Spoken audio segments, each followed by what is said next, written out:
우리는 살아가면서 이론과 실제 사이에서 일어나는 그 괴리로 인한 갈등을 경험하며 살아갑니다.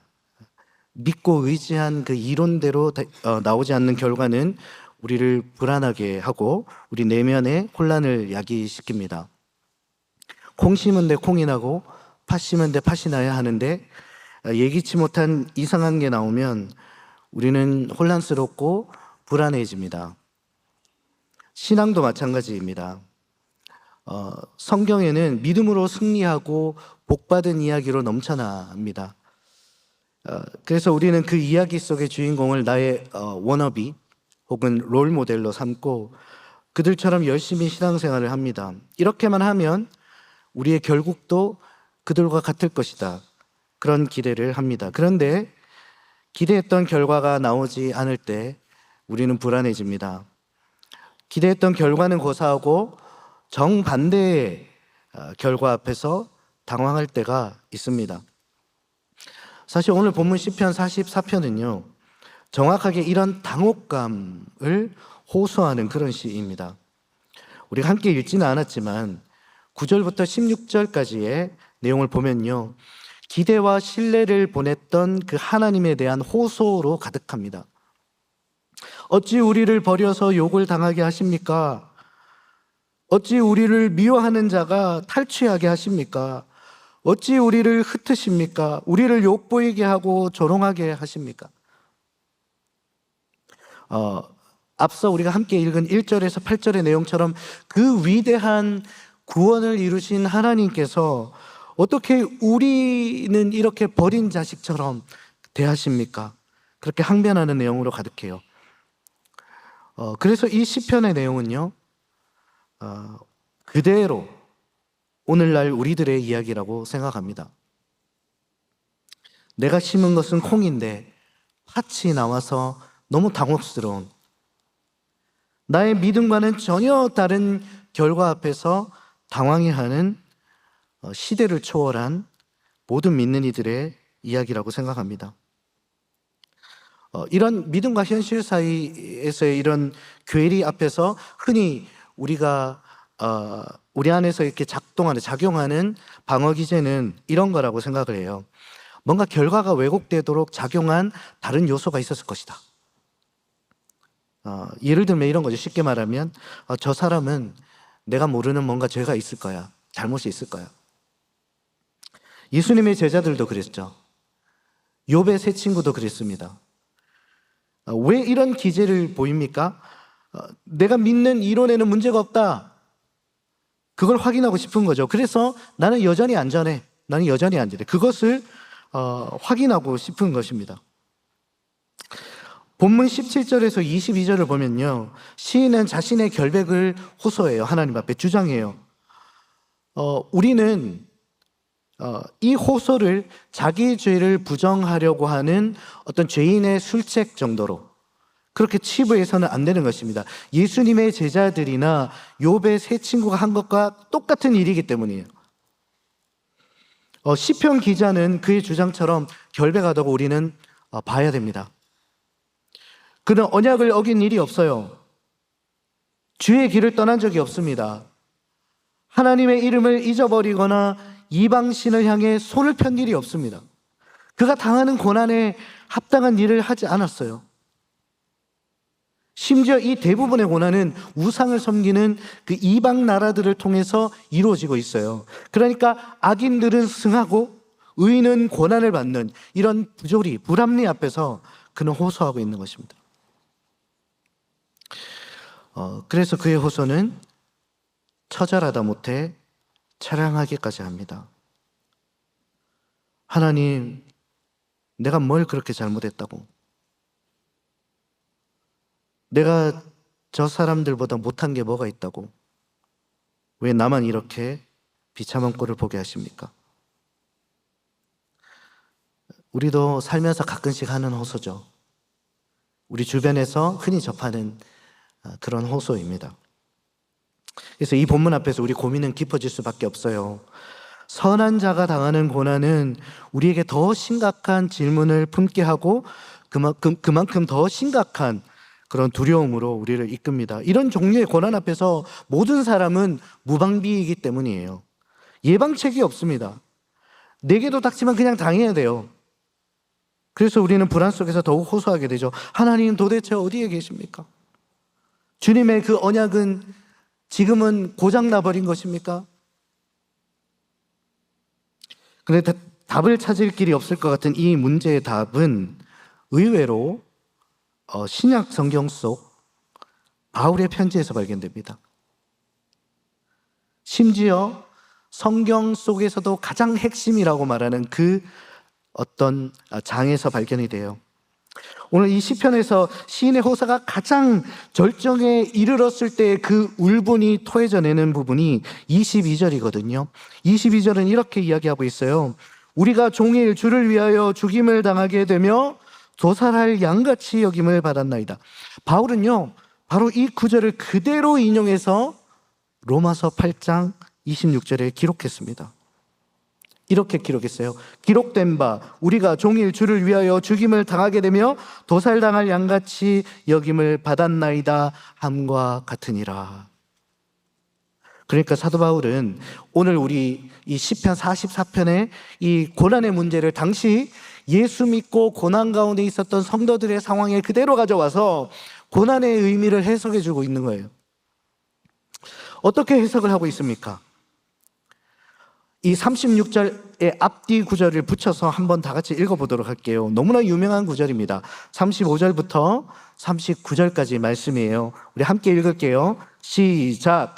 누가 우리를 그리스도의 사랑에서 끊으리요?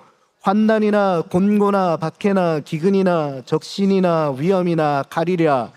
기록된 바 우리가 종일 주를 위하여 죽임을 당하게 되며 도살당할 양같이 여김을 받았나이다 함과 같으니라. 그러나 이 모든 일에 우리를 사랑하시는 이로 말미암아 우리가 넉넉히 이기느니라. 내가 확신하노니 사망이나 생명이나 전사들이나 권세자들이나 현재일이나 장래일이나 능력이나 높음이나 깊음이나 다른 어떤 피조물이라도 우리를 우리 주 그리스도 예수 안에 있는 하나님의 사랑에서 끊을 수 없으리라. 아멘, 아멘, 아멘. 바울은요, 시편 44편에 다소 시적으로 표현된 묘사된 이 고난의 내용을 다음과 같은 단어 속에 압축해서 우리에게 들려줘요. 뭡니까? 환난, 곤고, 박해, 기근, 적신, 위험, 칼. 그러니까 오늘 본문의 고난을 카테고리화 하면은 모두 이 단어 안에 들어간다고 볼 수가 있습니다. 이 시대에 우리들이 당하고 있는 고난도 마찬가지예요. 근데 바울은 우리 기대와 달리 고난의 이유보다는 먼저 고난의 성격에 대해서 이 로마서를 통해서 우리에게 밝히 가르쳐주고 있습니다. 그가 강조하고 있는 것은요, 그것이 어떤 종류의 고난이건 우리를 붙들고 계신 하나님의 사랑에서 우리를 끊을 수 없다, 이것입니다. 이 말을 뒤집어서 말하면 고난은, 우리가 당하고 있는 고난은 하나님이 우리를 사랑하지 않으셔서 하나님의 사랑이 우리로부터 끊어졌기 때문에 온 것이 아니다, 이런 뜻도 되는 것이에요. 고난 앞에서 하나님 도대체 지금 주무시고 계십니까? 우리 따윈 이제 관심도 없으십니까? 그렇게 호소하는 우리에게 아니야. 너희를 사랑하지 않기 때문에 고난이 온 것이 아니야, 그렇게 말씀하고 있는 것이죠. 백성의 고난당하는 모습을 방관하는 분이 여전히 백성을 사랑하고 계시다. 좀 이상하게 들릴 수 있어요. 마치 뜨거운 아이스 아메리카노 같은 그런 황당한 말로 들릴 수 있습니다. 소리 없는 아우성, 무기력한 열심, 고요한 폭풍, 진심 어린 거짓말, 이처럼 황당하게 들릴 수 있어요. 근데 과연 그럴 것인가? 이 문제에 대해서 다른 학자들의 이야기를 좀 살펴봤으면 합니다. 많은 책과 해설들이 있는데 여러분 잘 아시는 C.S. 루이스 그리고 팀켈러 목사님의 이야기만 아주 짧게 좀 소개했으면 좋겠어요. C.S. 루이스는요, 이렇게 고난을 허용하는 사랑, 대해서 이렇게 설명합니다. 그럼 먼저 우리가 가지고 있는 사랑과 친절의 그 개념에 대한 오해를 지적하면서부터 시작을 해요. 어떤 식으로든 상대가 행복하기만 바라는 마음을 우리는 사랑이라고 생각하는데, C.S. 루이스는 그거는 사랑이 아니라 친절이라고 이야기합니다. 친절. 그러니까 우리가 기대하는 하나님은 너만 만족하면 내가 못할 일이 없다 하시는 하나님인데, 이건 그냥 친절한 하나님이라는 거예요. 그러나 하나님은 친절을 베푸는 하나님이 아니라 사랑하시는 하나님이라는 것입니다. 사랑은 본질상 상대를 완벽한 존재로 만들고 싶어 합니다. 모든 허물이 있음에도 불구하고 사랑할 수 있지만, 그러나 그 허물을 없애주겠다는 결심을 결코 포기하지 않는 것이 사랑이라는 것이에요. 그래서 하나님은 우리를 사랑하시기 때문에 그분의 사랑을 담기에 합당한 존재로 우리를 만드는 일을 포기하지 않는다는 것입니다. 이 말을 쉽게 말하면 우리를 작품으로 만들려고 하신다는 거예요. 작품으로. 끝없는 수고를 부어서 수도 없이 문지르고 긁어내고 닦아내고 깎아내서 완성시킬 그런 작품으로 우리를 만들어 가신다는 것입니다. 그때 수반되는 것이, 필연적으로 수반되는 것이 바로 고난이라고 C.S. 루이스는 우리에게 설명하고 있어요. 팀 켈러의 목사님의 설명은 이렇습니다. 원문 그대로 제가 읽어드릴게요.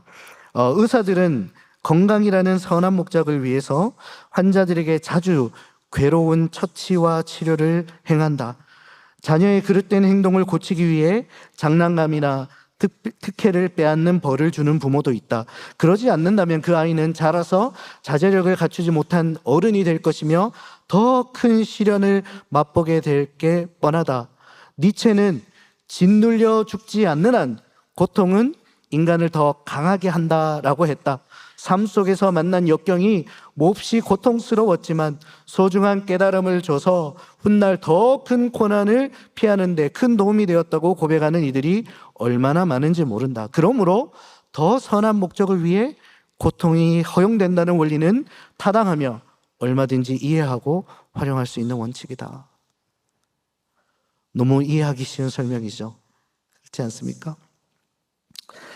이런 설명들을 통해서 우리가 고난에 대해서 얻을 수 있는 결론은 이 두 가지인 것 같아요. 먼저는 하나님은 우리를 너무 사랑하시기 때문에 우리를 하나님의 사랑을 담기 합당한 존재로 만들기 위해 우리를 작품으로 만들어 가신다. 그 과정에서 우리는 필연적으로 고난을 경험한다는 것. 두 번째는 고난의 이유는 분명히 있다. 그런데 우리가 너무 유한해서, 우리가 너무 무지해서 그걸 설명해줘도 모른다. 그래서 우리는 그냥 하나님의 선하심을 신뢰하고 의지할 수밖에 없다. 이 두 가지의 결론을 얻게 되는 것 같습니다. 욥기를 떠올려 보면 쉽게 이해할 수 있을 것 같아요. 욥기는 계속해서 자기 고난의 이유에 대해서 하나님께 묻죠, 질문하죠. 왜 내가 이런 고난을 당해야 됩니까? 그 욥 앞에 하나님이 나타나셔요. 그런데 하나님은 그의 질문에 답하는 대신 오히려 그에게 이 질문을 할 자격이 있는지를 오히려 추궁하세요. 너가 설명해도 모른다. 그런데 너가 나에게 이 질문을 할 수 있느냐? 그걸 오히려 추궁하신다는 거예요. 네가 이걸 아니? 이건 아니? 저건 아니? 이걸 설명해 준다고 네가 알겠니? 그렇게 하셨다는 거예요. 그래서 이 모습을 통해서도 우리의 고난이 설명 없이, 때로는 이해를 위한 배려 없이 주어지는 이유를 우리는 충분히 추론할 수 있을 것입니다. 그래서 우리에게 요구되는 것은 그냥 그분의 선하심과 그분의 사랑을 믿고 신뢰하는 일뿐인 것이죠. 그래서 지금까지의 내용을 바탕으로 저는요, 여러분이 이 말을 들었을 때 어떤 느낌이 드시는지 궁금해요. 하나님이 주신 것은 무엇이든지 기묘하며 그분이 걷어가신 것은 그 무엇도 요긴하지 않다. 한 번 더. 하나님이 주신 것은 무엇이든지 다 기묘하며 그분이 걷어가신 것은 그 무엇도 요긴하지 않다. 이 말에 아멘이 되십니까? 나 같은 죄인 살리신을 작곡한 존 뉴턴이 자주 쓰던 말이라고 합니다. 이 말에 우리가 얼마만큼의 평안을 느끼느냐, 마음의 안심을 느끼느냐가 얼마만큼 내가 주님의 사랑을 확신하고 있느냐를 가늠하게 한다고 저는 생각합니다. 이 말에는 이유에 대한 설명이 없어요. 그럼에도 우리는 이 말에서 설명할 수 없는 평안을 느끼기도 하고 여전히 다스리기 힘든 그런 불안과 원망을 느끼기도 합니다. 그래서 고난은 하나님을 인정하거나 부정하는 그 지점, 정확한 그 지점, 하나님의 사랑을 확신하거나 의심하는 그 기준선 위에 있다고 우리는 말할 수 있을 것입니다. 본문 가장 마지막 절에서 시인은 하나님에게 일어나 도와주세요. 제발 좀 일어나서 도와주세요. 그렇게 요청을 해요. 26절인데요. 일어나 우리를 도우소서, 주의 인자하심으로 말미암아 우리를 구원하소서. 이렇게 요청합니다. 그의 이러한 요청은 합당합니다. 바람직합니다. 이해할 수 없는 그 고난 앞에서 나 그냥 다 포기할 거야, 나 그냥 삐뚤어질 거야, 그런 반응이 아니라 주여 좀 일어나세요. 일어나서 저를 좀 도와주세요 하는 이 반응은 가장 바람직한 반응입니다. 이것은요, 우리 복음서에서 풍랑을 만난 제자들이 지금 뱃머리에서 주무시는 예수님을 깨우면서 했던 그 말과 똑같은 말이에요. 물론 이때 예수님은 믿음이 없다고 제자들을 꾸짖으셨죠. 그러나 그들이 예수님을 깨워서 일으켰다고 꾸짖으신 것이 아니죠. 왜 두려워하느냐? 왜 겁을 먹고 난리 법석이냐? 그것에 대한 꾸짖음이었습니다. 놀이동산에 가면 바이킹이라고 하는, 한국에서는 바이킹이라고 하는데 여기서 뭐라고 하는지 모르겠습니다. 그런 이 어트랙션이 있어요. 큰 배 모양이죠. 큰 배 모양의 그 놀이 기구가 이렇게 양쪽으로 왔다 갔다 하는 그런 놀이 기구입니다. 배가 거의 90도 정도까지 이렇게 꺾여져 올라가요. 실제 바다에서 이 풍랑을 만난 배도 그 정도 꺾이는지는 전 잘 모르겠어요. 풍랑을 만난 적이 없어서. 사람들이 막 비명을 지릅니다. 와! 근데 이건 죽는다고 질러댔던 제자들의 비명과는 달라요. 어떤 비명입니까? 막 즐거워서 지르는 비명이죠. 깍깍. 90도로 꺾이는 배 안에서 즐거움의 비명을 지를 수 있는 이유는 단 한 가지입니다. 무엇입니까? 뭐 때문에? 앞에 안전바가 있으니까. 아는 거예요. 죽을 일 없다는 거 믿고 있는 겁니다. 아는 겁니다. 풍랑을 만난 배와 같은 그런 고난 속에서 우리 주님이 원하시는 것도 바로 그거라고 생각을 해요. 내가 네 곁에 있는데도 여전히 불안하니? 내가 너 그냥 망하게 둘까 봐 그렇게 불안해하니? 내가 있다는 이유만으로 평안할 순 없니?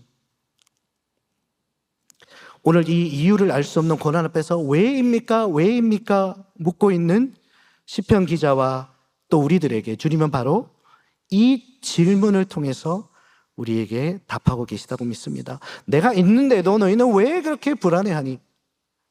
나의 임재만으로 너는 평안할 수가 없니?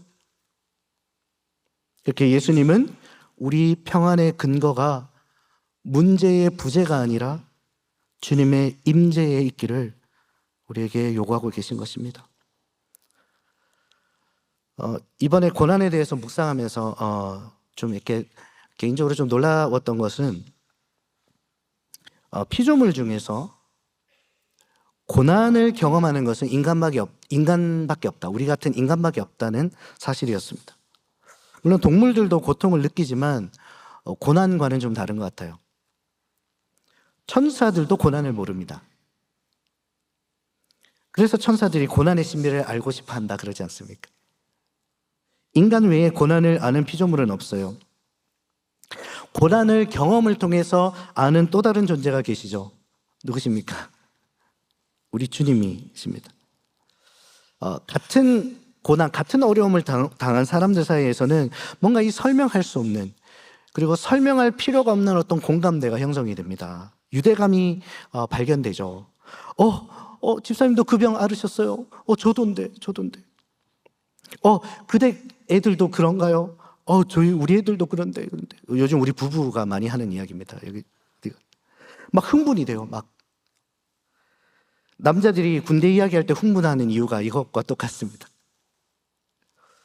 하나님은 가장 사랑하는 자녀를 잃는 고난을 경험하셨어요. 예수님도 우리의 모든 이 육체의 고난을 다 경험하셨습니다. 그분은 고난을 통해서 우리 인간을 경험하셨어요. 우리도 고난을 통해서 그분을 경험할 수 있습니다. 고난은 그분과 우리가 만나는 지점에 있고, 우리는 고난 속에서 그분과 동행할 수 있습니다. 이것이 고난이 가진 가장 멋진 의미이고, 고난을 만난 우리에게 참 소망이 되는 이유라고 저는 생각을 합니다. 저는 일본 음식 중에서 나또를 너무너무 좋아합니다. 나또 아십니까? 한국 사람 중에 나또 먹는 사람 거의 안 계신 것 같아요. 본 적이 없습니다. 저는 일본에서 유학할 때 나또를 처음으로 먹었어요. 그때 장이 너무 안 좋았어요, 제가. 하루에 화장실 한 10번 넘게 가야 돼요, 매일매일. 너무 괴로웠어요. 이게 나중에는 이제 과민성 대장 증후군 증상이라는 것을 이제 나중에 알게 됐는데, 아무튼 너무 고생을 많이 했습니다. 근데 일본인 친구들이 나또를 먹으면 장이 좋아진다는 거예요. 발효식품이잖아요. 그래서 너무 먹는 게 힘들었지만, 너무너무 괴로웠지만 약이라 생각하고 먹기 시작했습니다. 그러다가 어느 날 그 맛에 빠져버렸어요. 그래서 일본 사람들도요, 나또를 그냥 먹진 않거든요. 항상 밥이랑 같이 이렇게 먹는데, 저는 그냥 밥 없이 2개, 3개를 그 자리에서 먹을 수 있습니다. 완전 나또, 완전 팬입니다. 나중에 한 번은 집에서 혼자 있을 때 실험 삼아 라면에 나또를 한번 넣어서 끓여봤어요. 근데 이 나또를 끓이니까요, 이야, 이 냄새가 우와, 이 청국장 냄새하고 비슷한데 비교가 안 돼요. 비교가 안 됩니다. 뭐 서너 배, 대여섯 배는 더 강렬할 거예요. 정말. 근데 그만큼 냄새의 그 강렬하기만큼 맛이 정말 기가 막힌 거예요. 그래서 정신없이 나또라면을 먹고 있는데, 그때 마침 아내하고 아이들이 들어왔어요. 근데 집에 들어서는 순간 막 헛구역질을 하면서 창문을 열고 막 탈취제를 뿌리고 난리도 아닌 겁니다. 제가 머쓱해서 한 입 먹어볼래? 아내에게 말했다 쫓겨날 뻔했습니다. 그 집에서. 나또 맛을 모르는 사람은 그 냄새 나는 집에 제가 들어앉아 음식을 먹고 있는 모습을 보면 마치 가스실에 갇혀서 고난당하고 있는 사람처럼 보일지도 몰라요. 그러나 저는 그렇지 않았습니다. 나또의 맛을 아니까 너무나 그 나또를 즐기면서 그 속에 앉아 있었던 거예요. 저는 홍어를 먹어본 적이 없습니다. 먹어볼 생각도 없습니다.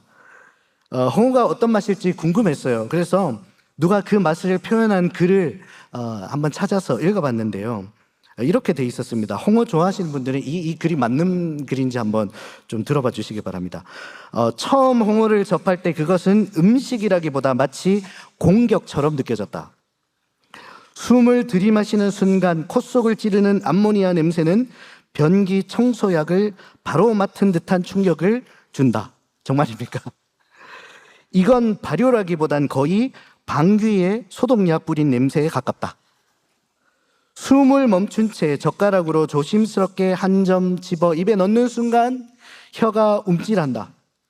단백질을 분해한 고유의 강한 알칼리성 자극이 혀의 옆면, 잇몸 앞쪽, 입 천장까지 스며 퍼진다. 첫 느낌은 분명히 이건 아니다. 생선의 쫄깃함이 느껴지기도 전에 혀는 미각을 거부한다. 위액은 일순간 멈칫하고 뇌는 이걸 굳이 먹어야 되겠니? 라는 신호를 보낸다. 중약하고 한 달쯤 뒤에 누군가 홍어 먹으러 갈래? 라고 묻는 순간 입에서 먼저 반응이 일어난다. 그 톡 쏘는 기운이 기억에서 침샘으로 바로 번진다. 냄새가 강한지조차 잊게 되고 혀는 그 강렬함을 그립다고 느끼기 시작한다. 맞는 말이면 제가 왜 군침이 돌죠? 이 내용이 맞습니까? 홍어 맛을 모르는 저로서는 이 글을 읽으면요, 홍어는 무슨 고문용 물질인가 이런 생각이 들어요. 먹을 생각이 아예 안 듭니다. 아마 실물을 제가 이렇게 영접한다 그러죠. 영접하면 그리고 냄새를 맡으면 제가 도망갈 것 같아요. 그렇지만 이 맛을 아는 사람에게는 홍어가 주는 그 약간의 고통은 대수롭지가 않죠. 아는 사람만 아는 그 맛 때문에 즐겁게 홍어가 주는 고통을 음미하려 할 것입니다. 고난도 이런 거라고 생각해요. 물론 음식 정도에 비교할 수 없을 정도로 크고 버겁고 무겁겠지만, 그러나 그것을 통과한 후에 만나게 될 그 만족과 기쁨 또한 음식이 주는 것과는 비교도 안 되는 엄청난 것이라는 것을 우리는 확인하지 않았습니까? 나를 하나님의 사랑을 담기에 합당한 걸작품으로 만들어 가시는 것을 경험하는 기쁨입니다. 세상의 모든 존재들 중에 유일하게 하나님과 고난으로 동병상련이 되는 그 영광이죠. 과연 지금의 고난에 비교할 수 없는 영광의 순간 아니겠습니까? 말씀을 마치겠습니다. 오늘 본문의 구절을 간단하게 정리하면 이렇게 됩니다. 과거 하나님의 구원의 회상, 현재의 절망과 수치, 이유 없는 고난에 대한 항변, 그리고 마지막 하나님의 사랑에 근거한 구원의 요청. 이 네 과정이 고난을 당한 성도가 보이는 그런 반응입니다. 이 과정이 성도인 우리에게 올바른 믿음의 행위가 되기 위해 전제되어야 될 것은 끊을 수 없는 하나님의 사랑에 대한 확신일 것입니다. 그 확신의 유무 혹은 강약에 따라서 고난은 우리를 소망으로 혹은 절망으로 인도할 것입니다. 평안으로 혹은 불안으로 이끌 것입니다. 즐거움의 비명으로 혹은 고통의 비명으로 이끌 것입니다.